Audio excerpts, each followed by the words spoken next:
Triple ఐటీలో seat వచ్చింది. మరి మీ దగ్గర చదివిన వాళ్ళకి వచ్చిందా?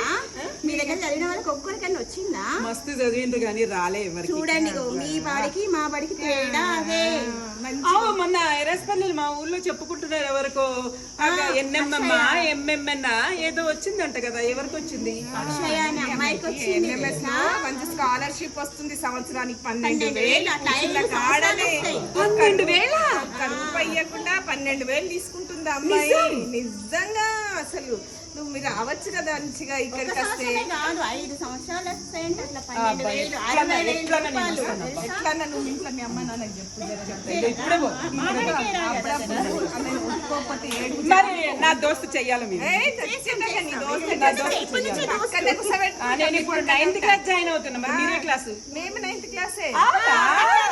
పక్కనే పక్క బెంచ్లకి జాగా అమ్ముతాము. అదే నేను ఎట్లన్నా సరే మా అమ్మని మా నాన్నని ఎట్లన్నా సరే ఒప్పించి నేను మన ఊళ్ళో ఉన్న స్కూల్లోనే చేస్తా. నేను మొండి పట్టు పడతా. మొండి పట్టు నేను రేపు ఒప్పుకోపోతే జర అదిగో ఏడు ఏం కాదు.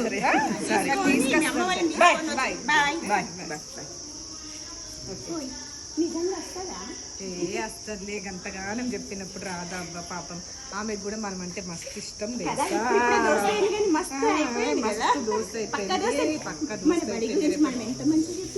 అన్ని చెప్పినాం అబ్బా. రేపు వస్తుంది తీయని రాగి జాబు ఉన్నప్పుడు ఖచ్చితంగా వస్తుందమ్మా. అవును, నాకు ఏ రోజు చెప్పింది బెల్లం అంటే బాగా ఇష్టం. మరి అంత మంచి రాగి జాబు మన దగ్గర పెట్టంగా ఎందుకు ఇష్టం? ఖచ్చితంగా వస్తుంది. అలా అమ్మ నాయన నొప్పిస్తుంది. రేపు ఆగుతారు.